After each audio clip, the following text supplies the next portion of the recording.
Alors, comme vous l'avez dit, c'est un poney club donc, qui accueille plutôt des enfants et des adolescents de 6 à 18 ans. Mais c'est d'abord un lieu très sympathique qui mélange l'ancien, donc là où c'est parce que c'était une ferme en fait avant. Et on a développé avec pas mal de nouvelles installations. Voilà. Et en dehors de ces cavaliers réguliers qui viennent donc de façon hebdomadaire, qui sont adhérents, on accueille bien sûr pendant toutes les vacances scolaires des stagiaires, donc là c'est ouvert à tous, et puis des scolaires et aussi des publics spécifiques. Alors on y apprend l'équitation, mais à la fois l'équitation sportive et l'équitation de loisirs. En fait, qu'est-ce que ça veut dire ? Ça veut dire que ça part des apprentissages jusqu'au passage des examens fédéraux.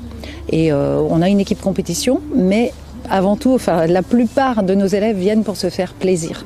Et voilà. Et on y apprend. Alors, dans équitation, qu'est-ce que je mets ? Le sport, bien sûr. On va dire l'équitation, ça développe la musculation, ça développe tout un tas de capacités, les repères dans l'espace, etc. Mais aussi la confiance en soi, le dépassement, voilà. Et puis, moi j'aime aussi la dimension de la découverte du monde animal et de la nature. Voilà, à chaque saison d'ailleurs, les choses sont bien différentes dans la vie au Poney Club et c'est intéressant que les enfants s'en rendent compte, découvrent ça et voilà, on partage avec eux un peu toutes nos problématiques. Donc c'est un peu l'école de la nature. On accueille des personnes en situation de handicap, enfants, adolescents, adultes, donc soit sur des prises en charge individuelles, intégrées dans les cours ou par groupe.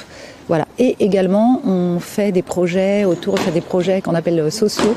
Donc là, c'est aussi sur des gens qui n'auraient de toute façon pas accès à cette activité, qui sont dans des quartiers défavorisés ou dans des situations compliquées, on va dire. Et l'idée, c'est un peu l'idée de l'équithérapie, vous voyez, de redonner de la confiance en soi, de les faire sortir de chez eux et faire une activité qui est une découverte et qui peut nous permettre de travailler sur toutes les facettes de retour vers une vie quotidienne meilleure.